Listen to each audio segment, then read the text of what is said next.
Izak Kaufman, tape 2. Okay, so how long did this go on? And this went on, so like this went on. We stayed there a whole night. We were shooting and everything. In the morning it was, and then suddenly it became quiet. In the morning we heard some voices, and then we heard the neighbors. The neighbor came home from work, and he find his family gone. So then he told us what happened. That the other German police ripped the permit, whatever the order, and they took it. A lot of people got killed on the place, and the rest of the people they took to Belzitz. That time I lost not only my younger sister, I lost my uncle, my cousins,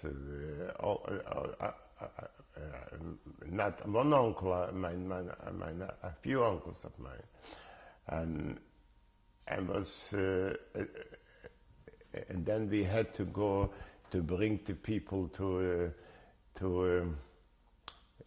bury them.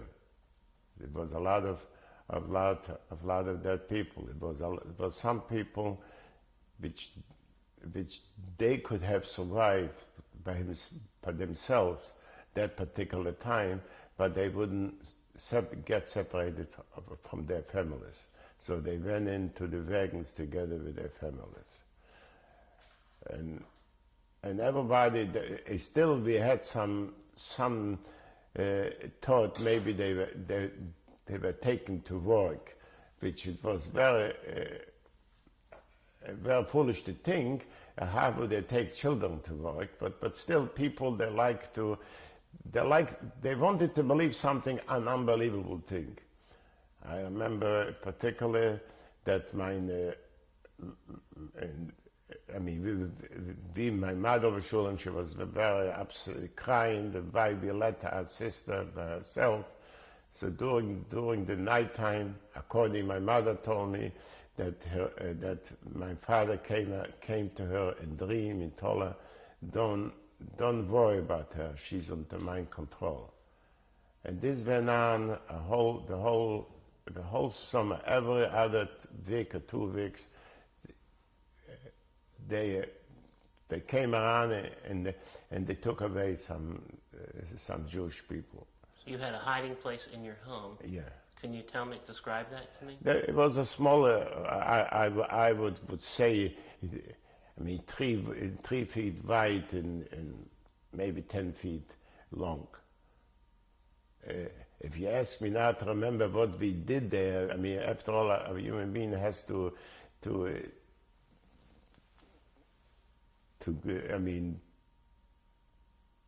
go, once in a while, but I don't remember how this happened.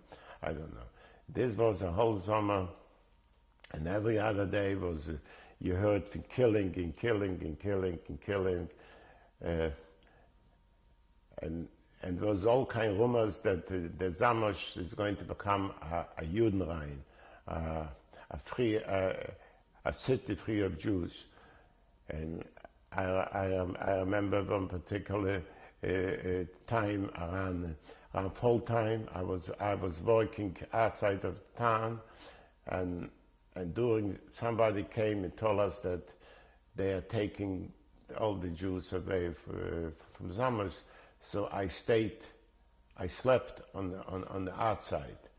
In Poland, around August, September, it's very cold. I was freezing. So a friend of mine, he laid himself on top of me to keep me warm. And then after it got quiet, we heard that they took away a lot of Jews, and it's after they took away, it became a few days quieter. So I went back to town, and I saw my mother and my sister. And this was around Rosh Hashanah time. Also in that new apartment we had, they also had a hidden place, to be a bigger one already. then we heard it became an order. All the Jews from should come out on that on the marketplace. But we didn't follow the orders, and we hid ourselves in that place for a few days. During the night time, we used to climb on fences, and we wanted to the other to find out who survived, what is the rumor, because we didn't have no radio, nothing. But finally, we heard a rumor, an order. They said, after tomorrow, if they find any Jews still there, it's going to be shot on the place. They want us to immigrate to move to another little town near us. The little town's name is Izak. So I went out, and also I was told when they start off to clean up the Zamość, so that started on a Saturday around lunchtime. So they thought it's no more Jews there. So they left 20 people to get together. To bring together all the Jewish fortunes, clothing, and jewelry, whatever is left. So they picked up 20 people to do their job. Izak, it's only maybe around 10, 12 miles from our hometown. But those days, we didn't have no cars, so I went out to look for a horse and wagon, because my mother couldn't walk anymore so far. So I went out to look for a horse and wagon, and one from the police saw me. And he calls me over to him and says to me, "What are you doing here?"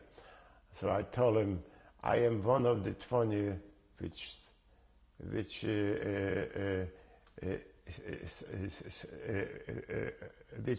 you or whoever gave the orders to stay and help in cleaning up."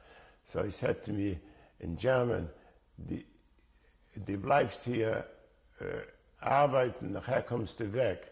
You're going to work here, and after you disappear." And I couldn't go back to my mother and tell her what happened. The right away was around, a lot of German police around me, and they took us to start cleaning up the houses. When we came into a lot of houses, it was heartbreaking. You could see people eating lunch. It was the challah laying, the chul, the fish, here this, here that.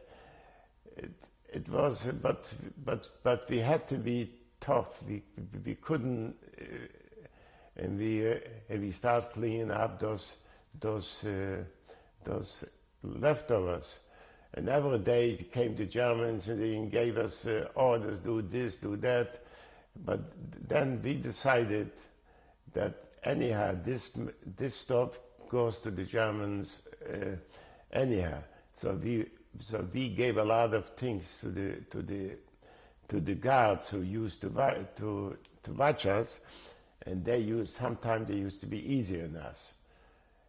And we worked there for a few weeks, and the guard, the sergeant or whoever it was, he was in charge of us. Also, it was a bakery.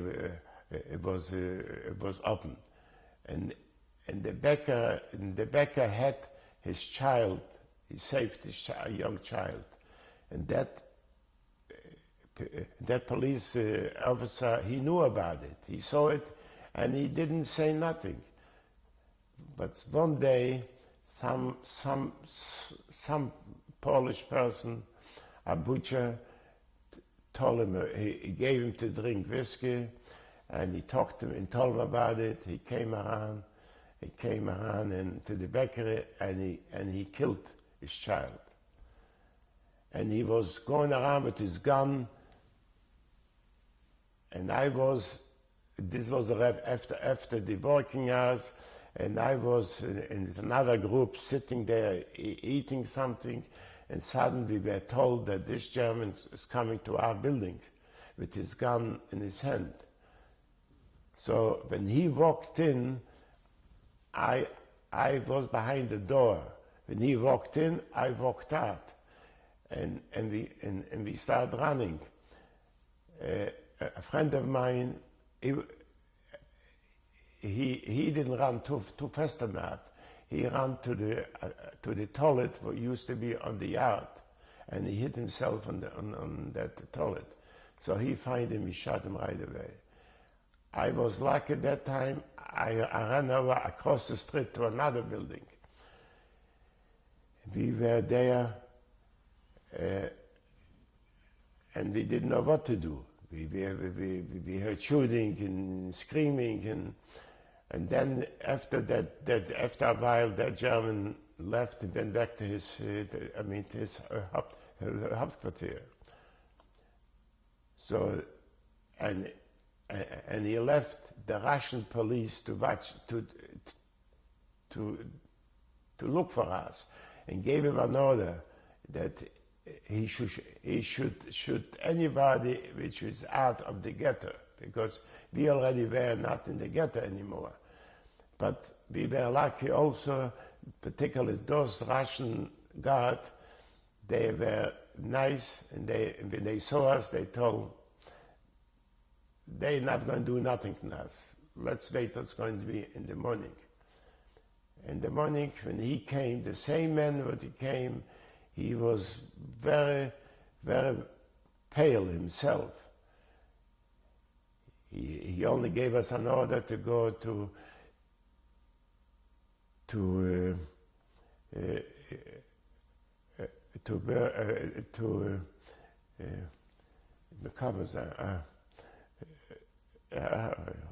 that's got English. I mean, to bring the people to the graves. I mean, how do you say it in English?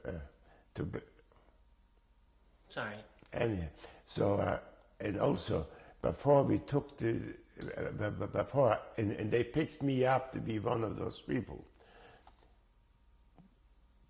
In the meantime, the Russian soldiers saw that my friend, which was killed, he had a pair of good boots. He told us we should bring his boots to him, and we didn't know what to do with it.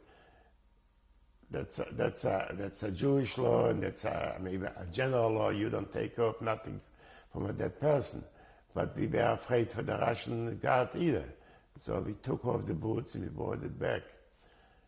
And this went on again, and every day was, if somebody was trying to get into the ghetto, he got killed right away. It was another child, one of the police saw that child. A lot of times he didn't say nothing. One day he saw a little child, and he was trying to find out from her where is her parents hidden, because he figured if that Jewish child, 5, 6 years old, is walking the street by herself, a girl, so she must have some connection. But the girl wouldn't say it, so he killed that child also. And a few times during the night, they called us. They find people, because people when they ran away from ghetto, they had no place where to hide. They hide one night, the next night they didn't. So in the meantime, they heard that still in Zamość some Jewish people living in the ghetto. So they tried to sneak them to get in there. And when the guards saw them, they shot them on the spot. This went on till we cleaned up. This went on a long time, and then Sunday we used to work only till around 1 o'clock. Since Izak was not too far from Zamość, so we bribed the guards. They should let us go to Izak to see he asked, whom do you want to see? You want to see somehow they allowed me to do also before we left, he told us, if anybody from you doesn't come back, that all of us, I mean, the rest is going to be hanged. And he showed us the place where he will hang the other people. And he gave us Russian guards to be with us in case if German police stops them, they will tell them they are taking us to be, to work or something. And we left Summers. I left with a sweater with a shirt, and we went there. And I saw my mother with my sisters, and then it started getting cool. So my sister wanted to give me something from her. I should cover myself, a scarf. So I refused. I said, you can sell that scarf and have something to eat. But I go back to ghetto, and the ghetto is a lot of scarves. And I refused. I mean, this is the last time I saw my mother and my sisters. On the way back, we already, the trip, I would, something like 2-3 hours, we heard already shooting. And then we came into Zamesh, we heard the time when we left, the Ishbitzer ghetto was surrounded, and they took all the people to a big movie house. And they kept them there for a few days. And some of them, they mentally, they lost, they became, and they committed suicide, and some died, and the rest they took them to a concentration, not exactly, to a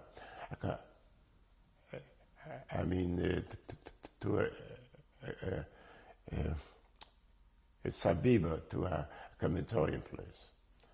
This was 1942, around this time, it's around October time. And then, after we finished liquidating the ghetto, so they took us to a working camp in Zamość. Every day we had to go out to do some work for the army. But during that time, every other day, they came around and they picked up who was not so strong, and they took it. We had in that time we had also a big a festing, how you call it, and they got shot.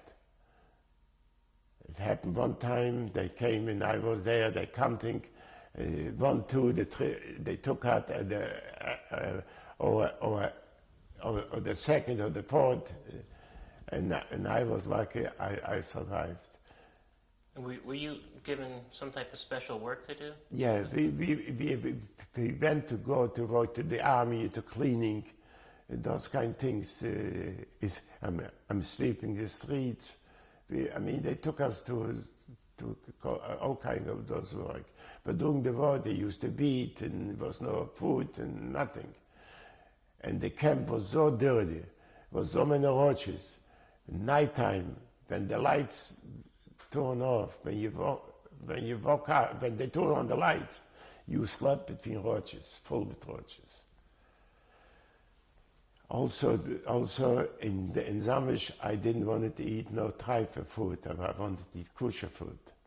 And naturally, meat I couldn't eat, so I wanted to go. They gave us some food, which not much, but still I didn't want to eat that food. So I used to go out to smuggle myself out from the camp into the city, and I used to buy some cheeses. And each time when I went there, it was very dangerous because the Polish people, they also helped the Germans to give out, even when the German did not recognize you, so they helped you. I was going there many times, but one particular time it would happen even during the day. We were cleaning up the ghetto, and I was walking not far from the place which I had to go, in which the place I used to live.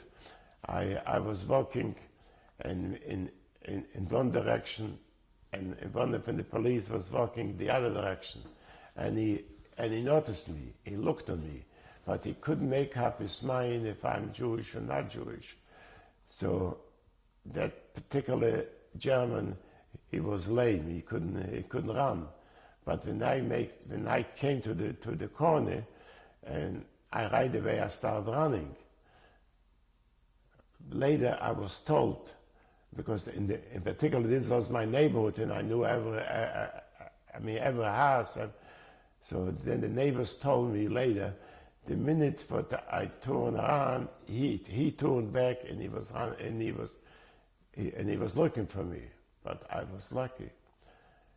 And this went on from till around April times. We went out, and every day was, you never were safe in your life. They took out to work, and doing the work, they beat you, they kill you. But during the night, one night around in April, somebody had to go down to the bathroom, and he came back. He told us that the camp is surrounded. Every night was a guards, but he said the camp is surrounded, but heavy guards. So we knew something is going to happen in the morning. So it happened. We were told we were going to be shot on the place, but one of the guards said us that you still have to work hard labor before you go get shot. When I heard this, it gave me a little bit hope in my life.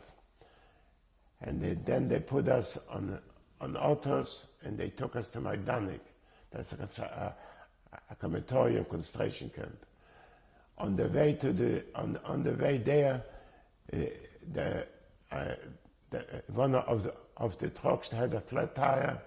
They took down a few of us to help fixing the tire, and after they fixed the tire, they shot the people who helped fix the tire. And we drove for a few hours to Lublin. Majdanek, it was in Lublin. And when we came to Lublin, and we saw that big concentration camp with electric wires, and we saw the people with the... Can I interrupt you? No, uniform. No. In the uniform, we saw people. Is it the fears with you too? Just no. Keep on going. No. We saw what's going on there. We came in, and then we went in from one door, and they took off all the clothes. They searched everywhere, in your mouth, in your rectum, everywhere where you can hide something. And then you went in to take a shower, and you walked out the other side. In other words, you left everything in one side, you came out with nothing what you had with you.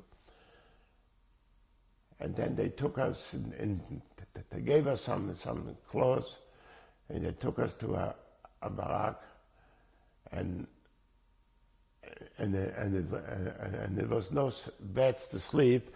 All of us sat on the floor, one between the other's legs. Can you tell me more about when you were processed in to... They took away everything for you. I told you. Did they shave your hair? Or anything? They shaved your hair. They shaved your hair everywhere. And they looked in your teeth, in mouth, if you have anything hidden. They looked in you behind, everything be possible that you can hide something. And they gave you a strong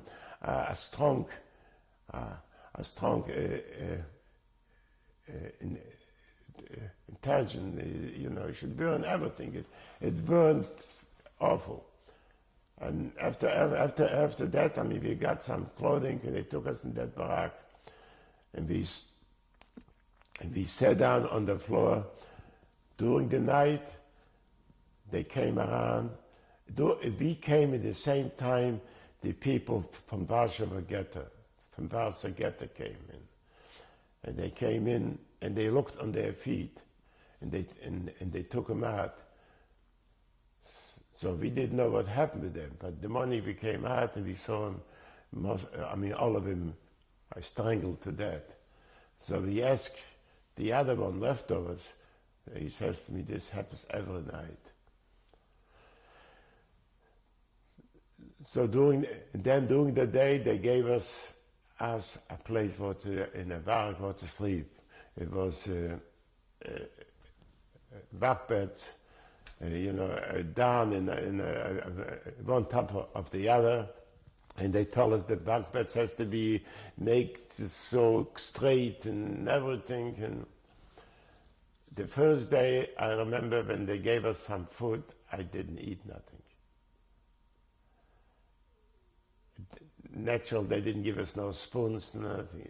The second day, I didn't have what. Somehow, I took a splinter of wood from somewhere, and I made for this. I ate, and then we did all kind hard labor. The work what we did there was not. It's not work which you have a use out of it. Just to make you hard work. They used to beat you so unmerciful. They used to hit you here in the neck with a thin stick. The pain is so great. Like if you see a cat in water, when she comes out, she shakes up the water. That's the way you have to shake up the pain. Some people they couldn't shake up the pain, and then they killed him, and then they finished him. And every day, 3 o'clock in the morning, we had to stay on that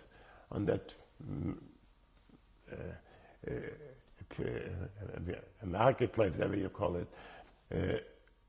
Some people committed suicide.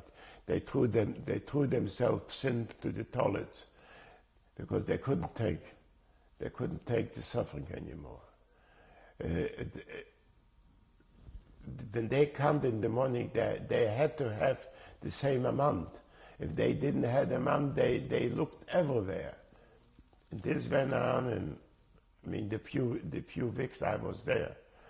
And I said to myself, I would like, and during the time we heard rumors that they're taking people to